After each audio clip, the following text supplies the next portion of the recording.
everybody to Art Imitates Life panel.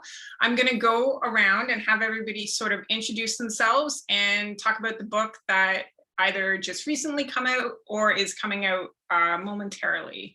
And I'll start at the bottom of my screen with Nancy.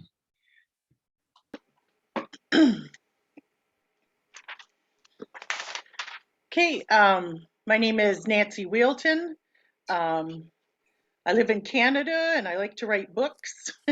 And my latest book out is Veterinary Surgeon, and it's book 3 in a series about a small veterinary clinic in rural Saskatchewan, Canada. Riley, or sorry, Fiona. It's all right. My name is Fiona Riley. I write contemporary lesbian romance with Bold Strokes Books. The book that I will be discussing today is Beginner's Bet, which is the 3rd book in my high stakes romance series. I live in Boston and I'm repping my Provincetown t-shirt today. And it's really cold here for us. Right now it's 9 degrees outside, but actually 7 degrees outside. So we're snuggled in today. But I'm still drinking iced coffee like a true New Englander, so just FYI. Okay, so let's go on to Amanda.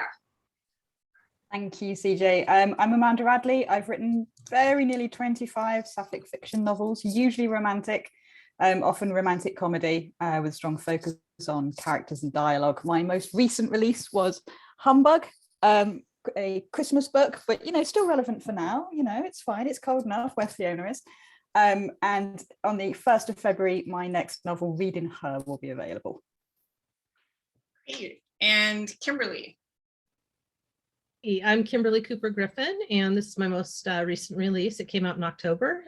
Can't Leave Love. It's a small town romance, and I can't say that any of that relates to this panel, but there's going to be some stuff in there. And it looks like me and Nancy have very similar tastes in book covers. Walking away with an animal. You must like butts. Lauren. Hi, I'm Lauren Emily Whalen, and I am coming to you from Chicago, where there is snow on the ground, but it's not the coldest we've been in a couple weeks. My radiators are working overtime, so I have my windows open.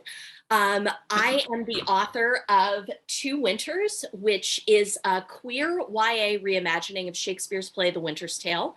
And on March 15th, my next book with BSB will be out. It's called Take Her Down, and it is a queer femme YA reimagining of Julius Caesar. Wow. Sophia. Hi, I'm Sophia Kell Hagin. This is my latest. Let's see if I can. There we go. Not All a Dream, which takes place right here where I live, which is in Truro, Massachusetts, not too far from Fiona, not too far from Provincetown. It's about what happens when there's a limited nuclear war on the other side of the world and how that affects Truro all the way here, the cold dark. Awesome. All right, so let's get started with my first question. So as authors, we all do it.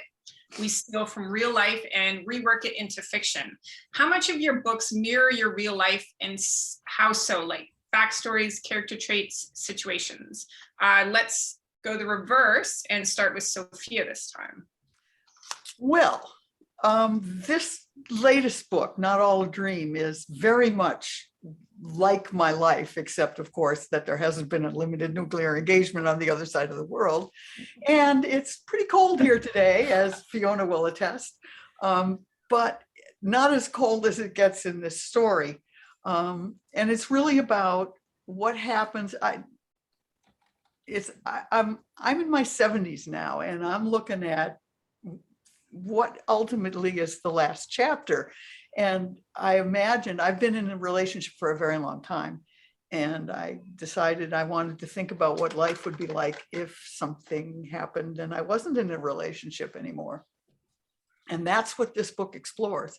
It explores both this very difficult moment for everybody, and my real question was, what would it take for somebody like me at this point in my life, all by myself, to survive?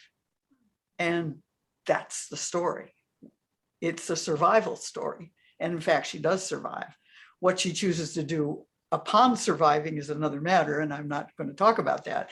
But so yeah, in my first 3 books, which, you know, there's a whole question of maybe they should have been YA books, but the first one was published in 2010 and she was 17. She joined the Marine Corps, and I'm not a military person. I've never been anywhere near the military, but that also, I tried to make that book as realistic as I could. And the trick to that one was a huge amount of research. And so I think I want to say that art, or maybe life imitates art, that there is a connection between the art and the realism of that book. My model for that was Stephen Crane and The Red Badge of Courage, which was a really long time ago. I mean, he wrote that after the Civil War, but people commented about that book that they couldn't believe that somebody who had never been in combat could write that story. So I thought, maybe I can do that. So I tried. Awesome. Let's go with Lauren. Same question. So 2 Winters, the original play, The Winter's Tale, is set in 2 different locations, and one is set 17 years before the other. So with this, I wanted to explore the 2 locations I know the best. So the first half, when everything goes down, it is set in a Catholic school. And part of the reason for that is that the first half of The Winter's Tale is set in Sicilia, which is a fictional kingdom where consequences are very intense, and where the queen, Hermione, is pregnant with someone that with a baby that the King Leontes starts to doubt is his. So I thought, what if I set that in Catholic school in 1997, which is a place where I was, and I was the same age as the characters are, and I had more than one friend who was pregnant. And I have always wanted to write about Catholic school because it is a very specific environment, and one that once I got out in the world, I was like, oh, what, you didn't have uniforms? Like, you didn't have people yelling at you in the halls to tuck your shirt in? Like, that was the biggest deal in the world when there was a lot of other stuff going on. So it was sort of cathartic for me, although it brought back some stuff too. And the second half of The Winter's Tale is set in Bohemia, which is the modern day Czechoslovakia. And it's a whole different world. And so for 2 Winters, I thought, what if I set the second half 17 years later, 2014, in Chicago, which is where I have spent most of my adult life, and which indeed is a very different world from Catholic school in a small town in the 90s. Indeed. Yeah, I can imagine. Kimberly, same question. A lot of stuff of mine shows up in my books, but usually not the stuff that people think it is. It's usually small things, quirks of people that I've known, and places I've been, definitely. Experiences that have happened that aren't too telling about what would happen if somebody that I knew would see it and think that it was them. Although some of those still come through, and every once in a while I get a phone call or an email saying, hey, was this experience when we were blah, blah, blah, blah, blah. And I'm like, well, now that you say so, yeah, but I wasn't thinking that when I was writing it. But I like to put, I like to put things that can relate to people, you know, a little bit here, a little bit there. And I like to make sure that my characters span, you know, all kinds of different people so that people don't feel left out. I don't know how many times people have told me, you know, every romance book has got 2 beautiful, very fit women. And I try not to do that all the time because it's not the experience of everybody, right? And beautiful, yeah, everybody's beautiful, but not all of us are in the same, you know, I mean, I couldn't run a 10 foot, let alone a 10K right now. So it's like, you know, I'm going to write about things that are going to be a little bit more believable that way. But yeah, I guess the place that I stop it at is when it gets to the point where somebody might be embarrassed if they think it's them. Mm-hmm. So there you go. And all the sex is all made up in my mind. Nothing's ever happened. I'm still a virgin. Ask my wife. Okay, Amanda, same question. My books are always set in the real world and with fairly realistic scenarios and characters. I don't specifically take from my own life or people around me, but I do borrow from the world as a whole. So, you know, I think about, you know, society, locations, news, stereotypes of people, things like that. But I think for me, it's quite high level. And I would probably say I'm not always aware of how much I am influenced by the world around me. Sure. And there's been quite a few occasions when somebody's come back to me and gone, this was then, and I've been like, yeah, and had no idea. Or my wife has picked up something and gone, that's your mum. And I'll be like, oh, or worse, that's you. And it's like, ah. And that's the ice queen, and that's not good. And it's like, yeah, I have said that to someone. Oh, good. So I think for me, it's either an unawareness, or if I am aware I'm doing it, it's quite high level. I don't look at someone specific and think you're going in a book. Or if someone tells me a specific story of what happened at their wedding, that I'll say, right, I'm stealing that. But I am influenced by things. So I might sort of hear a story from someone and take a small aspect of it and grow from there. But I do, the more I write, you know, with nearly 25 books, you do kind of have people coming back to you later on, and then you think, yeah, I now know 10 books down the line where I got that from. And that's quite, it's just going on in the back of your mind, I think. So yeah, there's real life in there. How much of it I'm aware of, who can say? Subconscious is sometimes the best, right? Yeah. Then you can deny all. Exactly. I had no idea. You know, I'm like. Fiona, same question. Yeah, I mean, I think you pull a lot of things like with osmosis, basically. You know, you're kind of wandering around idiosyncrasies, the way people order their coffee. I used pre-pandemic, I love to be in a Starbucks and hear how people engaged with the barista, the names they gave, or the conversations they had. I travel for work. I'm always on the road. I'm in the city, but I drive a lot. So I hear a lot of conversations, stoplights and things like that. I definitely pull in.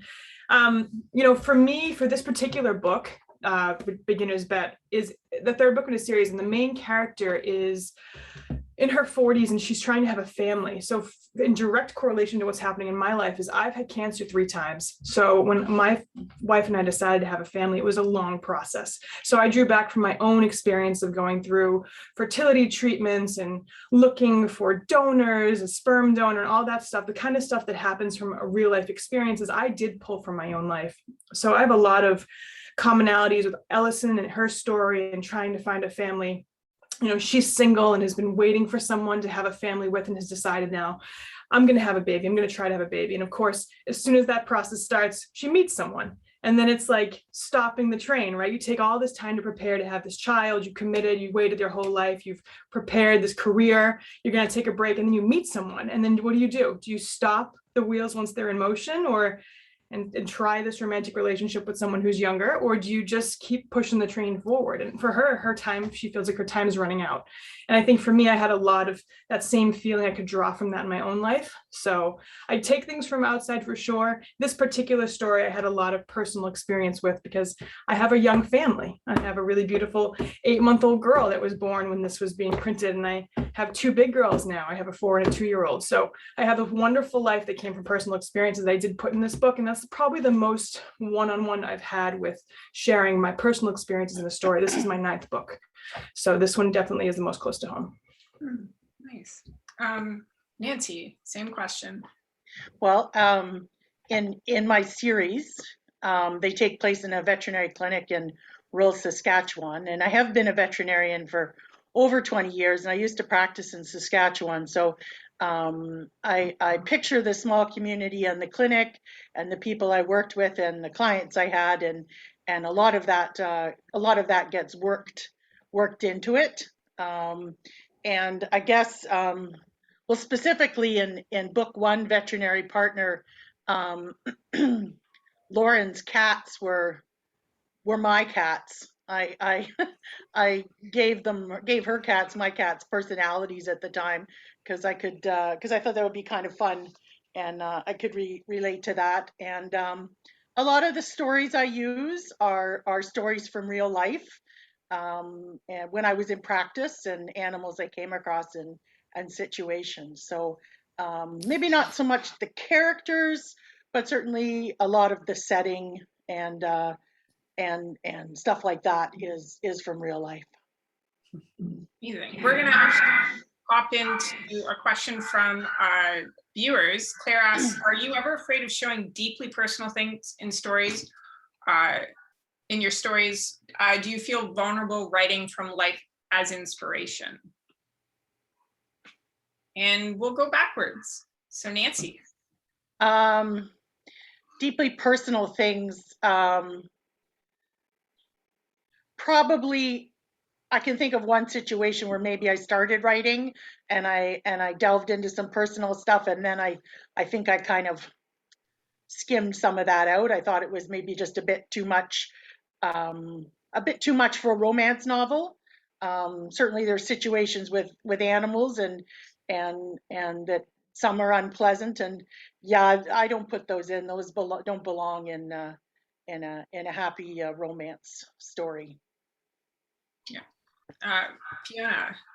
So I sort of touched on this in my first response. I do, not a ton, but when it came to Ellison and trying to figure out the baby journey and, you know, the fears of infertility and loss and the multiple attempts that weren't successful, you know, that is something that I have personal experience with. It took a long time for me to have my little family, and it's an ongoing process. And my personal experience with it certainly weighed in on the story. And this story was very easy to write.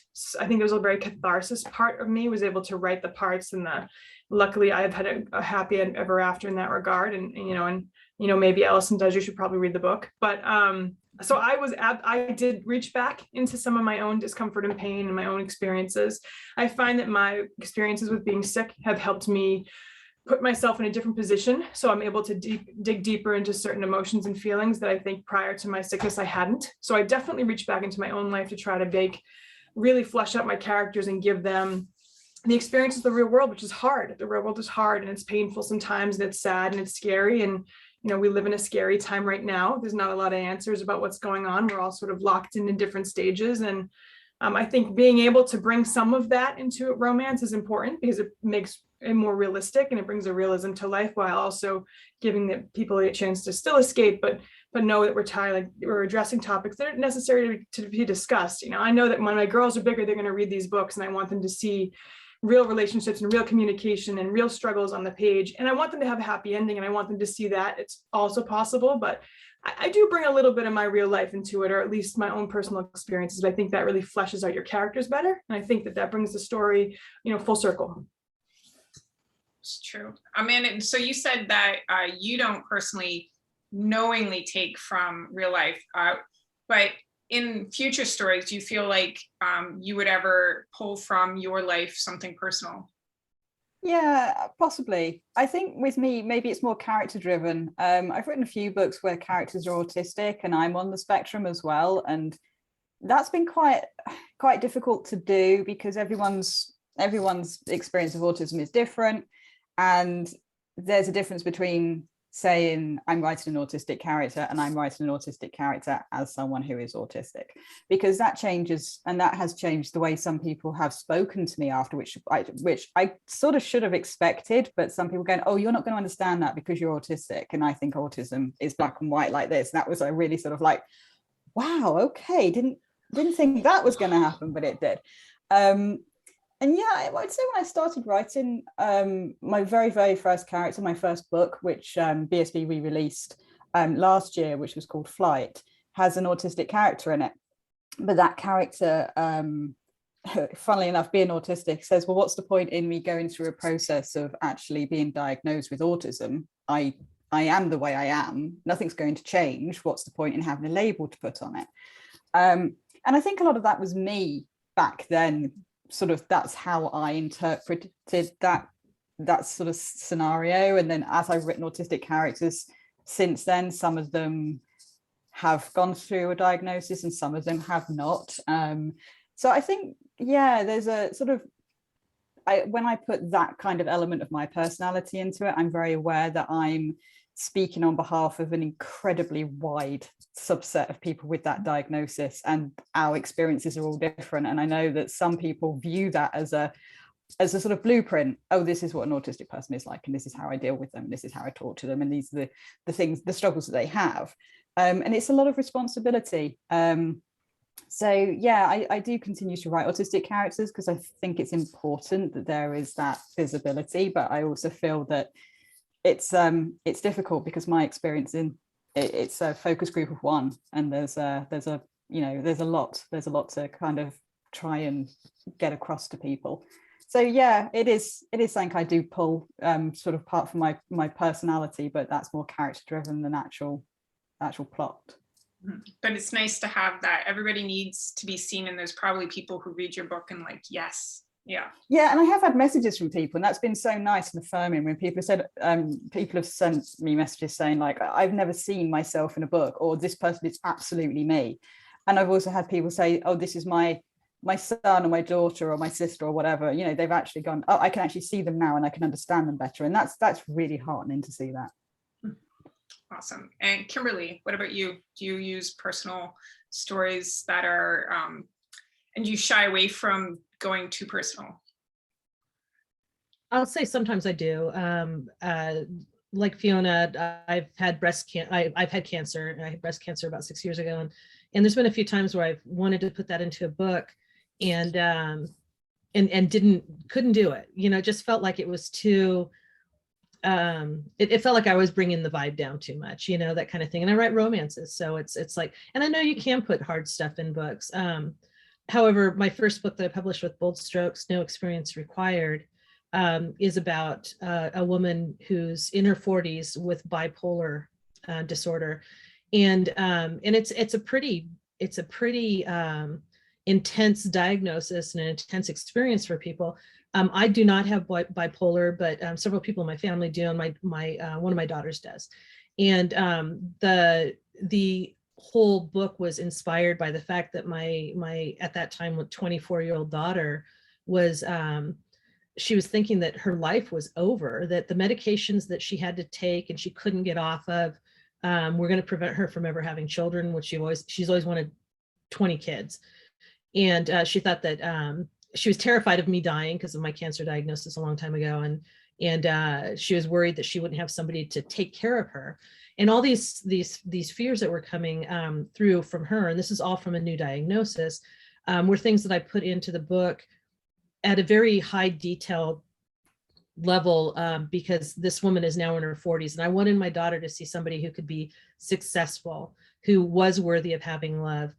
Some of the stuff that was inside the book that I talked about were that she thought she was damaged. She's always talking about, my daughter was talking about how she's damaged. Nobody wants damaged goods. I'm like, honey, everybody's damaged goods. It's just a matter of how, you know, we get through life and how we're reacting to those as we go along. And you're nowhere near unlovable or any of that kind of stuff. So a lot of that did show up in that book. And I actually didn't even know it as I knew the bipolar disorder aspect of it was definitely from my daughter's experience and my experience helping her through that first diagnosis and everything. But I didn't realize how much of my real life, my feelings, I was putting into it about trying to express how this person is so worthy of love that even because of their experience, they try harder and they're more self-aware of themselves and things like that. And my second book, I do have several friends like Amanda. You kind of want to give people a viewpoint in that they're not alone. You want people to know that there's their experiences out there too. And so I had a side character that was autistic, and that came directly from an experience of one of my best friends, and how she and I operated, and this is two sisters that are operating. So that was kind of a relationship between two sisters that were me and my friend. Not anything exactly. I mean, we didn't live in downtown Denver when it happened, and neither one of us were doing anything that the others were doing in the book. But that experience was meaningful to me, and my friend was very excited. She got to do the beta read to make sure I was being sensitivity read on it. And I've since heard from people that have read the book that they felt they felt good about seeing that as a positive aspect, instead of always hearing all these bad things. Everybody wants to get into the angst of it, right? Everybody wants to talk about all the bad things that happen. And it's not that we want to talk about only good things, but why do we want to make sure that all of the people that we're trying to represent are showing them overcoming things when they're just living their lives, that kind of thing. So yeah, it does make its way into its books. Or into my books. When you first said it, I said, no, I don't. But yes, I do. What about you, Lauren? Well, I'm a performer as well. I have a degree in theater, and actually 2 winters, the first seed of it was planted when I was in a production of The Winter's Tale 4 years ago now. And I said I would never write YA again. My first YA had just come out with a different publisher, and nothing against it. I just thought I was kind of done because I write for adults as well. And then I thought, no, I'm not done yet. And then when I got the Catholic school idea, because I talked earlier about how it's a very specific environment, and it's also a specific environment for people who don't feel they quite fit in. And, that's a universal teenage experience. That's a universal human experience. It is a specific experience when you're in a Catholic school in a farm town in the 90s, when questions of identity were more fraught than they are now. And not all of 2 Winters is borrowed directly from my experience. Some of it is, particularly there is a scene with some bullying, which I experienced at a younger age than Paulina does, but I experienced it nonetheless. And what also planted the seed for it was shortly before I started writing 2 Winters, I saw the film Lady Bird, which is set at a Catholic high school. And it's actually the same year the character graduates the same year my sister graduated. And my sister told me after she saw it, this movie should come with a fucking trigger warning. And I was like, I agree. Because I had never seen that experience shown in such an honest way. And at that point I was like, well, maybe I could do that too.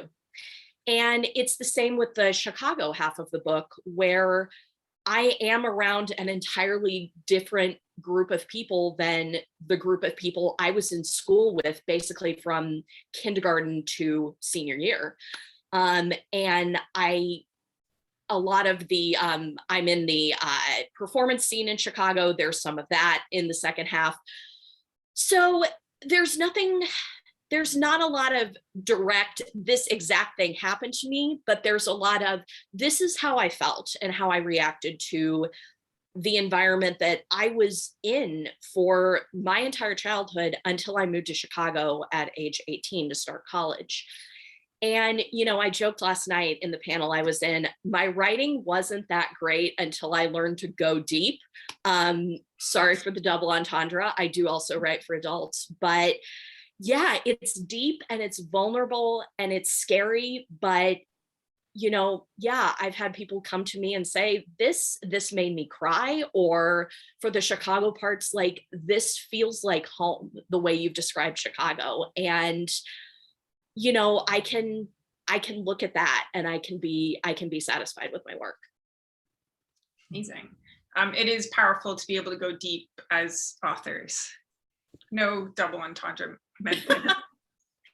Sophia, what about you? This last book, Not All a Dream, is very much like my life. And I think what I wanted to explore here was fear of being alone after 40-something years with somebody, fear of dying, fear of dying uncomfortably, fear of, I guess, dying alone, dying in complete, I mean, not alone in the sense that I think we all die alone, but in the sense of not having a community.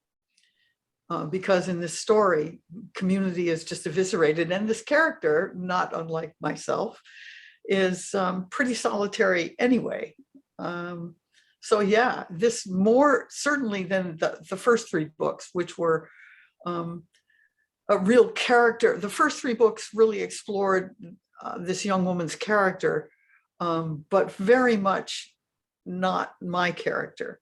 Arguably, she's a kind of amalgamation of a lot of people that I knew, including some that I knew very well. But this book, Not All a Dream, is very much about speculation about for my own future, such as it is. So yeah, very close. So now we're going to go a little meta. Oscar Wilde once said, "Life imitates art far more than art imitates life." As authors, we have to write a variety of different characters. Do you feel as an author that sometimes you're smarter as a character? And have you ever found any of the advice or choices you've created for your characters seeping into your real life? Let's start with, let's go to Nancy. I have to unmute there. I'm thinking more back of book one, Veterinary Partner. My characters were in their late 20s, early 30s. No, I think just late 20s.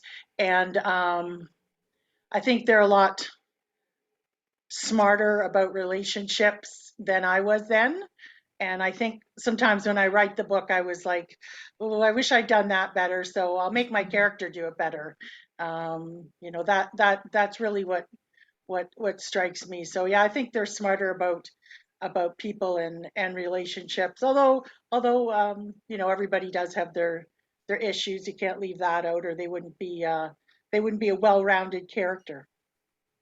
Sure, it is nice to correct some of your mistakes with your writing.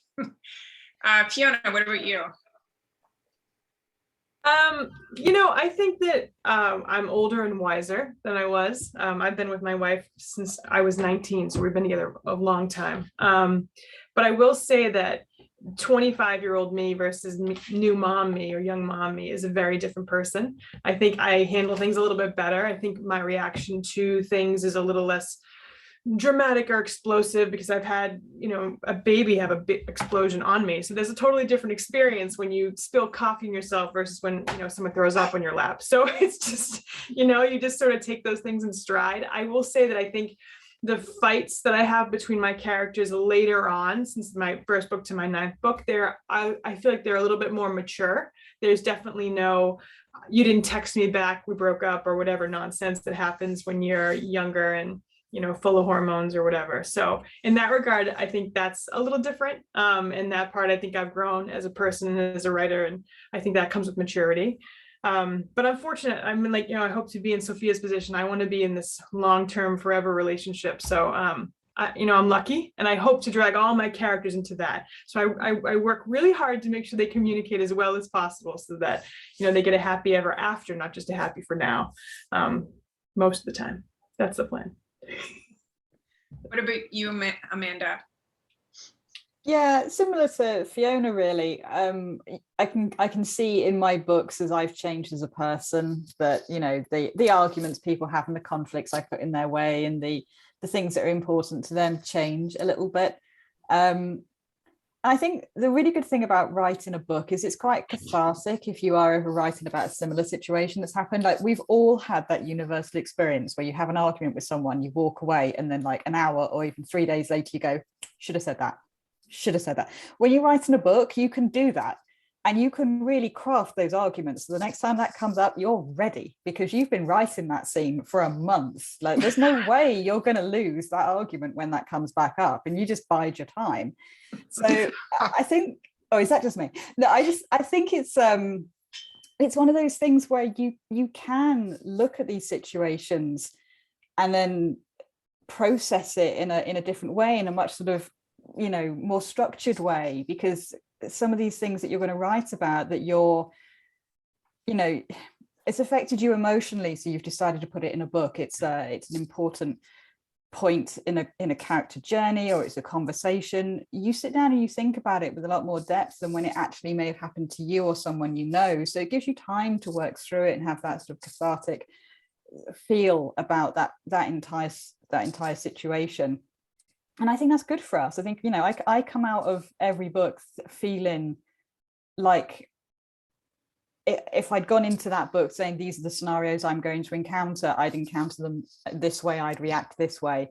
When I come out of the book, I think, no, I do that differently now. I feel like I've leveled up a little bit, leveled up as a human being. Like I wouldn't let that annoy me, and I would probably handle that in a different way. And maybe I'd be a bit more mature about that, because that person might be going through that thing. So yeah, I think it takes time. I mean, maybe when I've written another 25, I'll be like, you know, properly leveled up adult and really good at arguments. It's true. Books get to be exactly how you would want to live your life sometimes, which is amazing. Kimberly, what about you? All of this is hitting home because you go into a book and you start writing it, and at first it's real raw, and you're going through it, and sometimes, you know, things really hit you hard because it's something that you remember in another conversation. It's all about the communication. Everybody keeps on bringing up communication, right? And I think one of I guess it's a written law now by now, but people get really pissed off if something comes up in a book that if they had just communicated about it, it would have been okay, right? But that's not real life. That isn't real life. And I've tried to capture that a few times, and every single time I've tried to take it out of I have taken it out of the book, because it's so frustrating when you write real life, and real life is messy and ugly, and it doesn't have any logic to it, and you can look at it and go, they should have done this thing. And I struggle with that all the time. It's funny, almost every time I submit a proposal to Sandy, she's like, you know, let's change this because this makes it frustrating for other people, or it's not going to the point, or it's too muddy or something. And she's always right. Every single time she's right, because when I read, I don't want to be frustrated about somebody saying, you know, I said I love you, not fuck you, and now the end of the book is here, and you know, and it's just like, oh, that's what you meant. Okay, then everything's fine. You know, it's not that easy. You know, so I struggle with that quite a bit. I want to put in real life things that have happened with people in my life, and with myself, but I typically don't. You know, I'm a lot smarter in my books. You know, the characters are a lot more adult. They're a lot more poised, and they know what they're supposed to say and be like, and I don't every day. You know, I'm always wondering whether or not I did something wrong, you know, but you want it to be as real life as possible, so people don't sit there and go, yeah, that wouldn't have happened, or yeah, that could have been shortcutted if they'd done it the right way. So yeah, it's a struggle. Lauren, what about you? Well, I do have a funny Life Imitates art story about my March release, Take Her Down. I started putting together notes for it and everything like that after I had sold 2 winters to BSB. And I had a bunch of character notes. I knew I wanted to write Julius Caesar, but I knew I didn't want anyone to die, like, you know, in the real play, because, you know, these are suburban teenagers. I'm just like, we're not going to go that deep. But I was like, I've got to get this one character out of the picture enough that, you know, kind of consequences are felt, you know, shit goes down. And I was like, let's put her in exile, where she is stuck in this one place and she can't talk to anyone or go anywhere. This was in February 2020. So I started writing Take Her Down in April of 2020, when I was like, well, we're still in lockdown. It's probably only going to be another month or so. So might as well just write a new first draft, right? And, you know, this character's in exile, and maybe now I understand it a little bit more. But in general, I would say, yeah, piggybacking off life is messy and people are messy. yeah, I do want to convey that in my stories. I love my messy characters. I love my messy self. I love my messy friends. Like, humanity is just a mess. And sometimes that's beautiful, and always it is frustrating, and it just is what it is. So it definitely is a balance of, honoring story structure and character arcs and development and people learning things, while also realizing that, and I don't even think this is exclusive to writing about teenagers, it's writing about adults too, that just, we want them to be their best selves. And sometimes they are, and sometimes they're their worst selves. And either way, they're all going to learn something and get to where they need to be, which is the great thing about writing, is we can engineer that. It's just, for me, the goal is to engineer that in as realistic a way as possible that's still satisfying and just deep for the reader. True. Sophia, what about you? I want to say I really agree with what Lauren just said. That characterization was wonderful. In my latest one, I'm so much braver in the book than I am in real life. So much smarter, so much. I basically set myself up to do all the right things in the book, with no sense that, in fact, in real life, I will be that smart or that forward-looking or anything else. So yeah, we do it. It's a projection. A little meta. Yeah, it is a little meta. It's a projection, and you hope for the best. And whether your character is based on yourself or on some amalgamation of little pieces of all of the people that you've encountered as you've gone along, yeah, you try to put, you give them a realistic scenario and all the tools that you possibly can, and hope for the best, and they'll write themselves out of it, hopefully. Yeah, sometimes real life is actually, I feel, messier than anything we could ever come up with on our own. Oh, yeah. So we've got about 6 more minutes. So I'm going to go to the bonus question. This is a quickie. What's the weirdest thing you've pulled from your life and put in a book? We'll go with Nancy.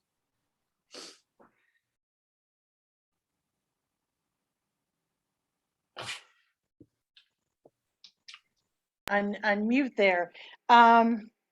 Weirdest thing I've pulled from a book and put in real life, or maybe the other way around was the actual question. I think probably some of the stories or the interactions with clients that have been a bit strange. I've tried to put some of those in the book. Yeah, I think that would be it. Yep. Great. Fiona.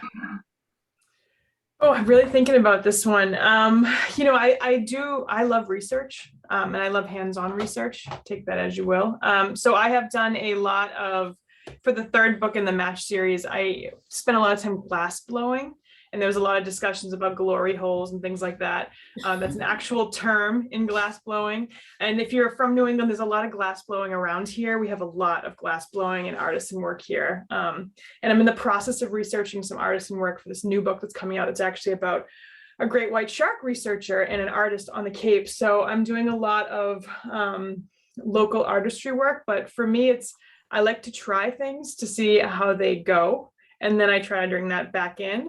So in the interest of writing a really good book, I try pretty much at least one of everything that's in the books I've written. So, hydrate yourself. Amanda, what about you? I think a lot of the weird things that happen are just like dialogue things that happen in my books. I mean, if it's a conversation that you're on the edge of wondering, like, is that real or not? Is that realistic? It happened. Like the weirder it sounded, the more likely it is it happened. But in terms of plot, in The Road Ahead, I talk about 2 characters who have to share a journey home to the UK from Portugal. And I did a very similar journey.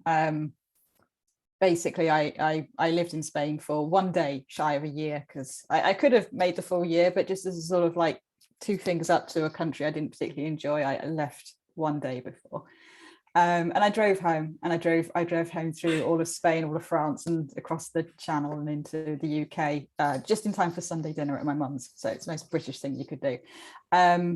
Yeah, so I think that's probably the weirdest thing, that it was like years later that I thought you could probably write a book about that, and yeah, you can. Kimberly. Oh, I was trying to think of something while everybody has these great things. And it just came to me that the book In the Cards that I wrote for Bold Strokes, there's a scene inside of it where one of the characters is walking down a street and notices a tarot card reader for the first time after walking down the street for, many hundreds of times. They've worked downtown and they've never seen it. All of a sudden they see it and they're attracted by it, and they go there, and there was a fortune teller sitting at a table and does a 3-card demonstration. Obviously it's to get you in there to get the longer one and stuff. But that happened to me. It wasn't, the book In the Cards was based in Denver, but it happened to me on a business trip when I was out in Hollywood one time, Hollywood, California. And we were down in the area where everybody hangs out until late hours. And there was this little tarot card, and I'd been there a lot of times, but I'd never noticed this little tarot thing. But there was a woman standing out or sitting out in front, and she gave me a 3-card reading. And of course I did go in and I got the whole full tarot card, and I also got the palm reading and everything after she gave me this 3-card reading, because she was so on the mark about, what was going on in my life and what was going on in my head, stuff that I hadn't talked to anybody about. And they were so far away from who I was as a person. I was, for example, I was walking around in a suit that night, and that's not who I am, and so that was probably the weirdest thing. Lauren. So that's funny, because tarot plays a big part in Take Her Down, my March release. And I got to do a lot of interesting research, mostly with one friend of mine who's a tarot reader and an intuitive. And I learned a lot of stuff. And yeah, she does my readings now. And it's just like, how?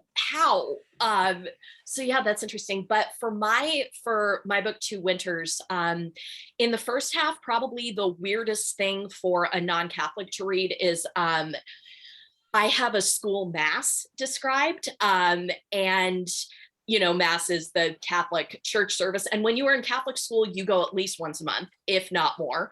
And so I describe that whole process, while of course there's, whispering, and there's, this big decision's being made. And, the teenagers can't fully react because you're not supposed to talk in mass. So it's something I grew up with that seems completely normal, but for people who didn't grow up with that, it's like, what the hell is this? And why are you putting children through this? But, and in the second half of Two Winters, my character Perdita and her 2 moms go take an improv class, which improv is basically the religion of Chicago. We are the home of the Second City, and improv is weird. I am not an improviser by trade, but I have done many of the improv games that they start you off with that are a lot of warm-ups for actors and performers too. And so I describe weird games like Zip Zap Zop. And it's kind of like Hedwig and the Angry Inch, the lyric, and the strangest thing seems suddenly routine, where it's like, that's routine to me, but I'm like, someone just picking this up, I'm like, I'm going to have to describe this in a way that they can understand what this means. And so, yeah, people's lives are weird. Super true. Sophia. Quickly, yes. in my 3rd book, which is the last of the Jamie Gwynne Morgan stories, there's a scene in which it's actually a dream scene, but there's an old woman in that story, and she relates a story about her life in which her sister was an epileptic, and over the course of her life, she kept encountering people having epileptic seizures, because she was so afraid of her sister's epilepsy and how she would handle it if it ever got really serious. And yes, that happened to me. There are also some dream sequences that I used that were profound. in some of those stories. So yeah, use it. Absolutely. Amazing. All right. Well, that wraps us up for Art Imitates Life. I want to thank everybody for coming and spending your afternoon with these authors. They're amazing. Buy their books. And thank you. Stay Thanks, tuned for the CJ. next one. Yeah, there you go. Bye. Thank you. It was fun. Thank you.